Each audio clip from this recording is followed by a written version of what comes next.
જય શ્રી કૃષ્ણ મિત્રો।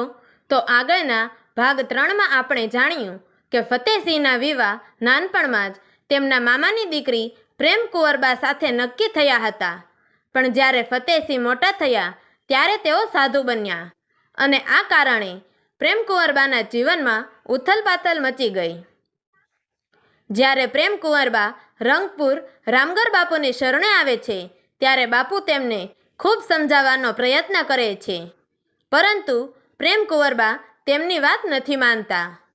તો મિત્રો, હવે આગળ આપણે જાણીશું કે રામગર બાપુના સમજાવવાથી પ્રેમ કુંવરબા માનતા નથી ત્યારે ફતેહસિંહ આગળ આવીને તેમને શું કહે છે કે તેઓ સતી થવા તૈયાર થાય છે।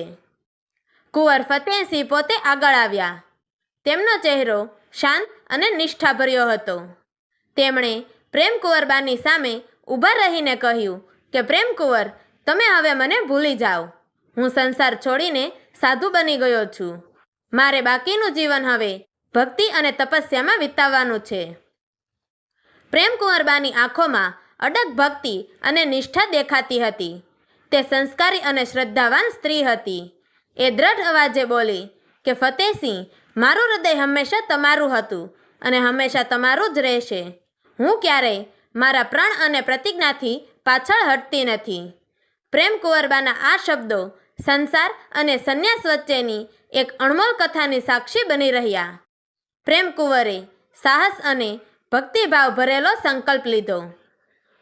રાજપૂત યુદ્ધભૂમિમાં પોતાના ધર્મ માટે શહાદત અપાવે અને રાજપૂતાણી સતી થવા માટે સજ્જ રહે। એક ક્ષત્રિયાણી માટે જીવનનો અન્ય કોઈ માર્ગ ન હતો। પ્રેમ કુંવરના પતિએ ધર્મયુદ્ધ માટે તલવાર ઉપાડી હતી। હવે પ્રેમ કુંવરે પણ પોતાનો દેહ ત્યાગ કરવાનું નક્કી કર્યું। તેમણે ફતેહસિંહની સામે નિહાળી એકાંતિક ભાવથી કહ્યું કે હે નાથ, હવે હું આ ખોળિયું ખાલી કરું છું, કારણ કે મારો સાચો નિવાસ તો તમારા હૃદયમાં છે।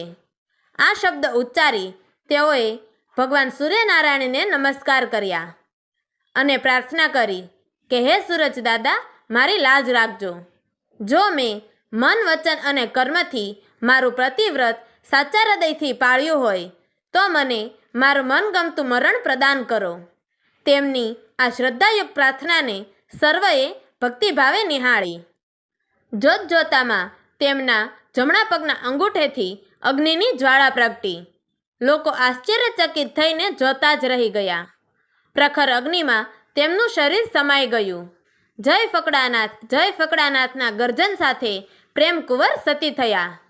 ફતેહસિંહ વિધુર બન્યા, પણ પ્રેમ કુંવરે પોતાનું પવિત્ર પતિવ્રત ધરી પોતાના નાથ માટે અંતિમ શ્વાસ સુધી ભક્તિનો સાક્ષી પૂરો પાડ્યો। નાથ શબ્દ પ્રેમ કુંવરે પોતાના પતિ માટે પ્રેમપૂર્વક સંબોધન તરીકે ઉપયોગ કર્યો હતો। સતી પ્રેમ કુંવરે પતિને નાથ કહી બોલાવ્યા, જે તેમની ભાવનાની ઊંડાણ દર્શાવતું હતું। જો ફતેહસિંહ ફક્ત બાપુ રામગરના શિષ્ય હોત તો તેમના નામની સાથે ગર કે ગિરી જોડાયું હોત, પરંતુ તેમના નામની પાછળ નાથ જોડાયું। રામગર બાપુ પણ તેમને ફકડો કહીને બોલાવતા। જ્યારે પ્રેમ કુંવરે અગ્નિમાં પ્રવેશ કર્યો ત્યારે તેમની અંતિમ પ્રણતિ ફકડાની દિશામાં હતી। તેઓએ શ્રદ્ધાભાવે ફકડાનાથ કહ્યું, જે તેમના અખંડ પતિવ્રત અને શ્રદ્ધાનું પ્રતીક હતું। એ સમયથી લોકો ફકડાને ફકડાનાથ તરીકે સંબોધવા લાગ્યા અને એ નામ લોકચિતમાં સદા માટે પ્રસ્થાપિત થયું। તો મિત્રો, તમને અમારી આ વાર્તા પસંદ આવી હોય તો અમારી ચેનલને લાઈક કરજો, શેર કરજો અને ફકડાનાથની જગ્યા જમરાળાનો ઇતિહાસ જાણવા માટે નીચે આપેલા બ્લેક બટનને ક્લિક કરી અમારી ચેનલને સબસ્ક્રાઈબ જરૂરથી કરજો। તો મિત્રો, અમારી આ વાર્તાને છેલ્લે સુધી સાંભળવા માટે તમારો ખૂબ ખૂબ ધન્યવાદ। જય શ્રી કૃષ્ણ। હર હર મહાદેવ।